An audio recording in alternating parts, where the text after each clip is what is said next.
Yeah, the dads, welcome to our Pillar of Power Thursday. Fellas, it was a phenomenal roundtable last night. If you get a chance, please dive into that. You'll see some very powerful things, both in adversities and in ways to overcome them and in the wins that we have. And that's the key thing. It's an entire journey and process. We're not always winning, we're not always losing. Everything has come to pass, but what maintains who we are, the life we have and the reality that we carve out is ultimately built off our perception. And how we choose to have this perspective and how we build this perspective is through state, our emotions, as well as really looking at the behavioral things in our life, the patterns, what we're doing consistently day in, day out. This pillar of power is building off last week's. We're looking at patterns. What's your pattern?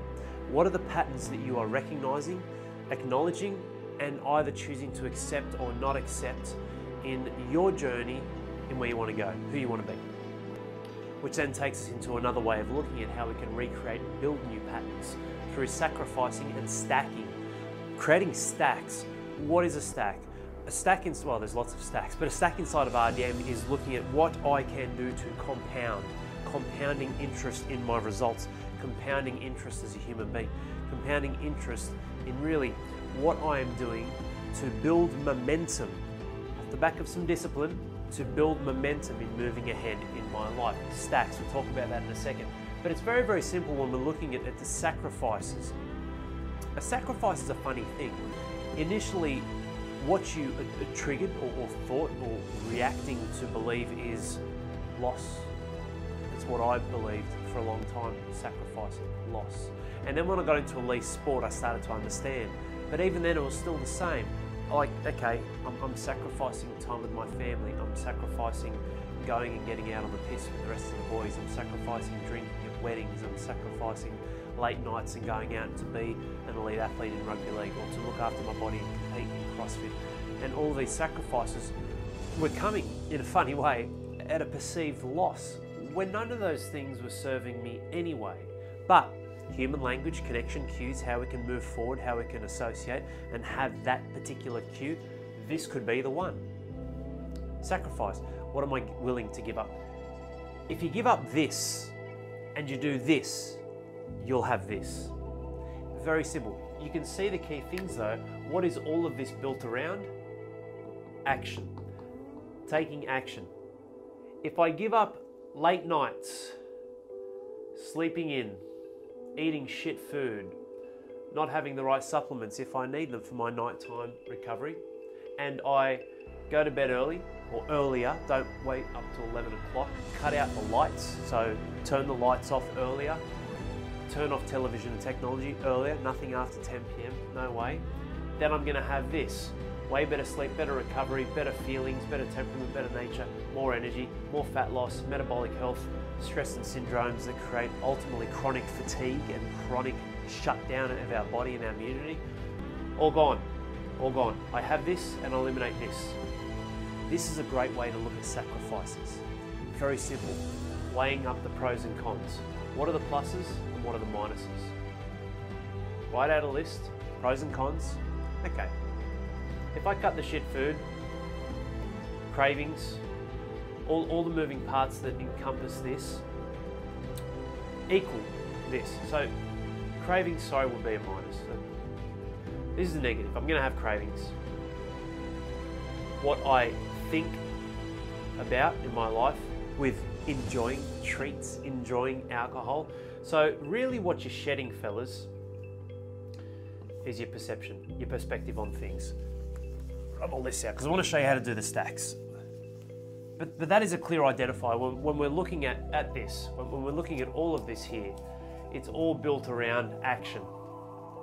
And it's all built around how you choose to see this. Is it really a sacrifice? Not really. Remember, and I said this last night in our round table, growth and opportunity is a form of death. You're cutting away the old version of you, head north to try and get this target. With all these steps along the way, and you consistently need to kill the old version, kill the old version, kill the old version. I posted today on Facebook a memory of me doing my videos, and look, the message is great. It's always genuine and true, but I didn't have a microphone, so I sound better now, right? It's not that. It's an entire understanding of how you can apply connection in your life with perspective on what it is that's going to move you forward. The video was talking about being a true 100% to yourself so you can be more for your family. I always say that, same message, right? But it's really, literally the conviction in how I carry myself forward by cutting and giving up. Look at the minuses, if we did the minus and the plus, getting rid of all the bullshit stories where a lot of them did not exist. They were fantasy, didn't exist. You know, doubt, uncertainty, not being sure, and that's not that I wasn't backing myself, I didn't believe in myself, especially in RDM a year ago, absolutely. This is the time when we started to really kick and build. But it's all internal and inside in how we choose to see things and then what we're going to do about that off the back of the perceptions and what we actually choose to see. So what's a stack?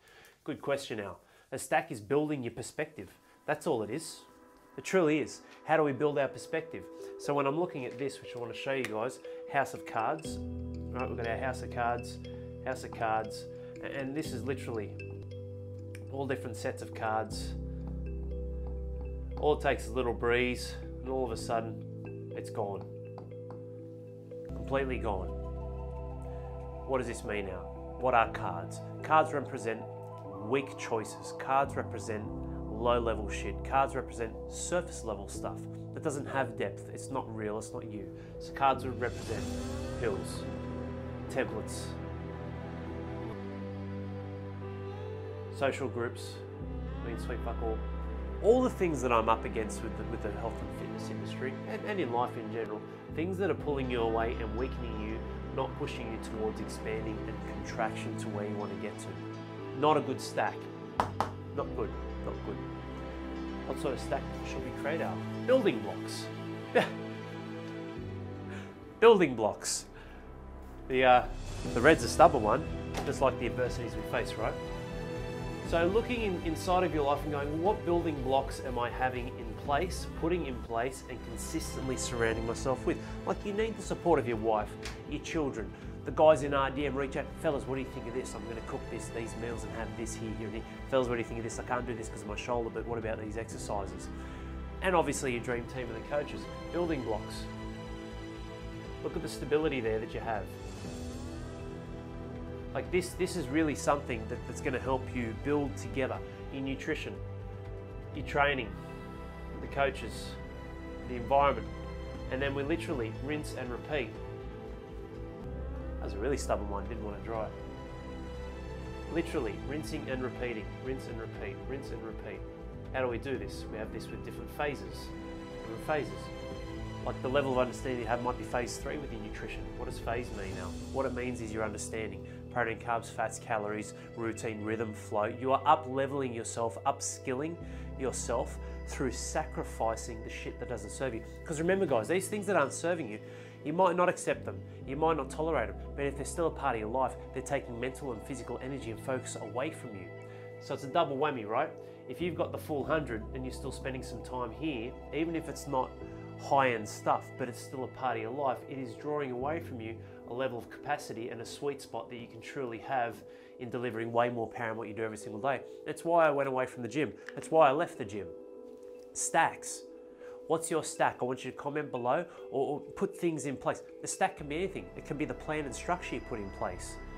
How you plan your nutrition, your meal preps, the types of food you eat, the resources and studies and things you do to find out about different types of foods to eat, how you engage with the coaches. But a lot of it is built around your primal power and how you nourish and move the body, the environment and the coaching and the goals.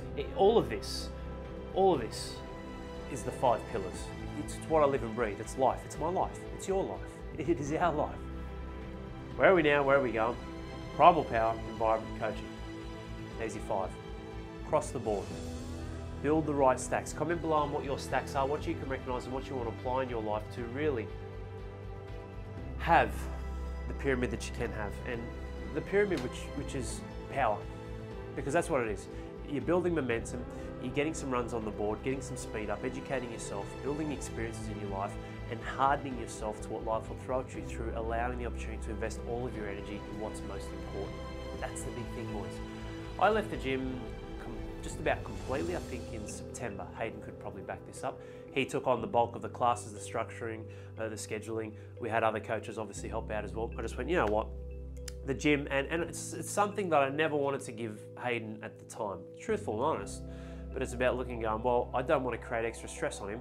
I'm still paying him money. I still have the greatest intentions, which he is now, in being onboarded with having him as part of RDM on a more permanent basis. So it wasn't a worry to me if the gym died or if I sold it for Hayden. But the reality was the gym was losing money. Like, I was losing up to $1,500 a week, just going every single week. And for me at that time, I was like, it is worth it to me for the gym to die. For me to have well over 100K in debt that I still have to pay off, to have all of these moving parts of the stresses of selling the equipment, the gear, still having 60 grand on my lease, you know, through till next August.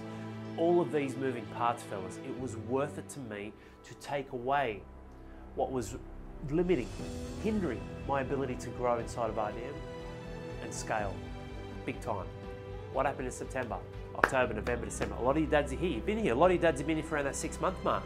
Now, this is the period where we're adding 15 to 25 dads a month. That was great. I didn't want to add any more. I could have just spent more money and gone fucking ballistic. Would have lost the quality and the value.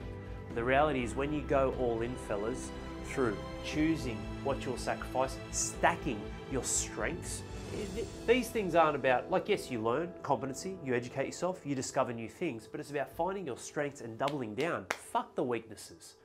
There are things that I'll never master. I don't want to, because it's pulling away from my strengths and the values and traits and skill sets I have as Al, as a fucking man in my life and my world, to go out there and deliver. So why would I take away from that? My most powerful thing. I talk about balancing your life, not balancing skill sets and acquiring different levels of power through things that don't serve you or give you power. No way. Stacking what works for you and rediscovering that, leveling up that, really evolving that. And when I did that, bang, didn't matter. 1,500 a week, well, it started to get covered. So yes, it wasn't ideal from a business point of view. I'm floating the gym, floating one business with another, but it doesn't matter. The gift and the lesson was in what happened when I applied my focus and energy through sacrificing what I thought was ideal and important for me, through recognizing and checking myself, really checking myself. What's the plus? What's the minus? Positives and negatives. All right, if I give up this and I do this, will I have this? Yes, I will. Bang, fucking go. Take action. Bang, go again. Take action. Bang, go again. Take action. That's simple, fellas. This is our pillar of power. Recognize things that aren't serving you and go through this process yourself. What am I willing to sacrifice? Which isn't really a sacrifice, it's a period of death which creates more growth and opportunity in my life. If I give up this, I start doing this, I will have this. Will I have this? What does that look like? Unreal. What are my strengths? What do I love? How can I stack this? Unreal. And build. Build the monumental fucking legacy and kingdom that is yours, that you do have, that you will continue to have. And I promise you, I guarantee, in another 7 days, in another 7 days, in another 7 days, you'll look back and go, wow, I can't believe I was there for so long. Look where I am now. And that's the absolute truth. Hope you enjoyed this, fellas. This is our pillar of power. Sacrifice and stack. Build your stacks. Comment below what your stack is, what that means to you, your greatest strengths as a man. Anything, your behavioral patterns, all these moving parts, and we can guide and advise you on how you can harness that power the most to go through and really triage yourself on giving up this, doing this, and having this through a line of action. It is mine. I will claim it now, and this is how I'll be moving forward on my terms.